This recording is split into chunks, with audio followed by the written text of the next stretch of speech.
Alright, so today I wanted to talk a little bit about Skate 4 and if we should trust the process when it comes to EA and this new live service game when it comes to Skate. I wanted to go ahead and thank everybody for tapping in today, and if you're rocking with me, I'm rocking with you. Definitely thankful for everybody coming in, slapping that like button, and subscribing to these videos. You keep showing love, I'm going to keep pumping them out. Today we're talking a little bit about EA's vision versus their execution first. So their pitch in this game was really to have a free-to-play live service skateboarding platform for us to go over and have a dope time in the game and essentially kind of explore like the old skates, but have more of an inclusive nature with a lot of your friends and stuff like that. So a lot of deep player expression, a lot of trick mastery, a lot of content creation tools, and multiplayer chaos. Now, we do have a lot of strong community first kind of messages that they came with the pitch. On side with the playtests, we have a lot of information that we basically can utilize and provide to EA since 2022. So how has it been going so far? What's the reality of Skate 4 for right now? The reality is that the online model alternative is basically something that is in stark contrast to the legacy that fans have grown to love. So it is going to be jarring to a lot of people that they actually have to be online to utilize a lot of the game's functionality. All of it. So essentially, while they do claim that Skate has felt better than it ever has before, it's usually probably the thought process behind it because of the Frostbite engine and the upgrades to the flick system, even though some still have criticisms of that. So very different game from Skate 1, 2, and 3. It is a strong pivot move toward doing something different like Fortnite or Tony Hawk Pro Skater. I want to talk a little bit about the monetization strategy. So what they promised versus what they actually are delivering and the risks. So the promise is no pay to win. Cosmetics only, using San Van bucks basically to get appearance gear for cosmetic and aesthetic purposes only. So keep that in mind. So with that being said, no areas to be unlocked with money or tricks to be locked behind paywalls or some type of, advantage that you would have in the game by actually having paid money. So that is good. Basically, there is a risk with that though. So EA's track record hasn't been the best when it comes to FIFA. This isn't me dumping on EA right now. I'm just saying the facts. FIFA, Battlefront 2, those releases had very high skepticism because they were so-called free-to-play models. Even though you paid for Battlefront 2 and FIFA, you weren't supposed to be paying additional money in the game. So after the game came out, they were actually pressured to monetize that game aggressively with those microtransactions, and that's exactly what happened with those loot boxes, especially in Battlefront 2 and FIFA. Essentially, the cosmetics can still feel like we are extracting something from another game. The drip feel of kind of the content that comes out of the loot boxes or whatever you call them in Skate or Skate 4 is very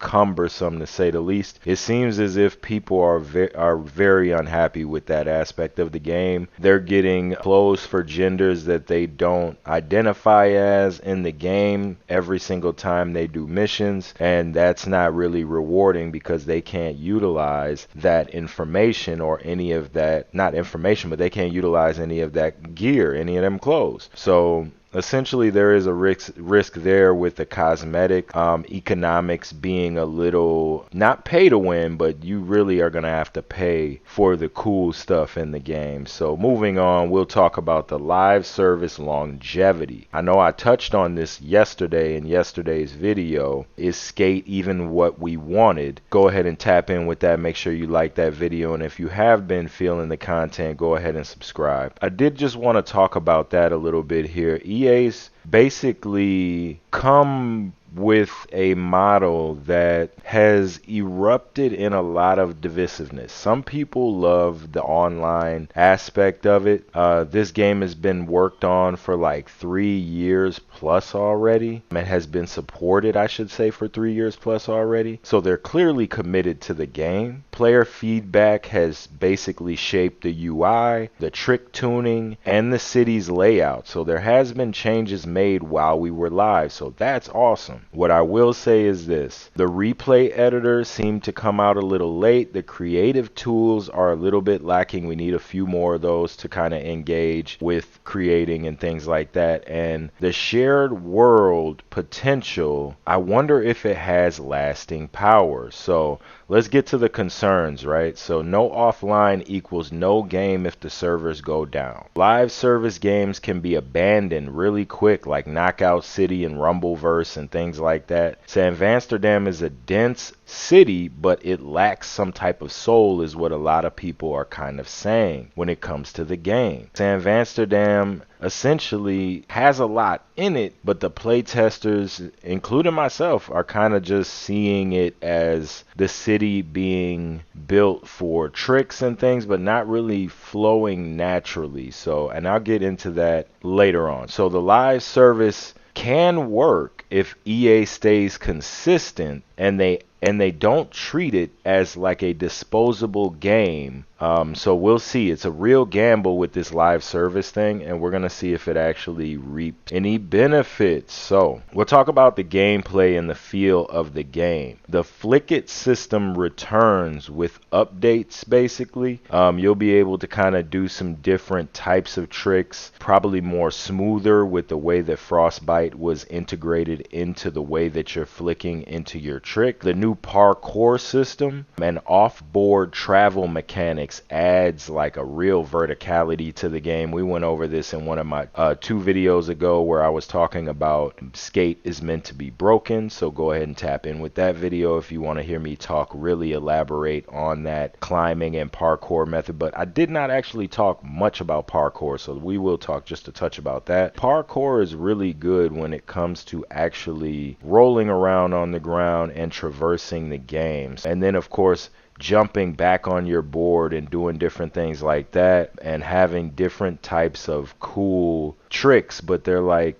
extensions of tricks, and then you can kind of create a cool line with that. So that being said, should we trust EA, and is this a good thing, right? So I want to say this: is EA giving us a free-to-play game that's going to require you to pay to have fun, or are they going to give us a game that is going to be fully supported throughout time and give us the opportunity to go ahead, have immense fun within the game while it evolves and gets better over time? So that's what I want to see. So really the question is, should you trust the process until 2026? I believe the game will end up coming out in probably about 2026. It is coming towards the end of the year. Yes, boys, I don't think it's coming out in 2025. I read an article today that basically stated that we're trending towards 2026, and on an EA earnings call, that is what they're thinking is going to be.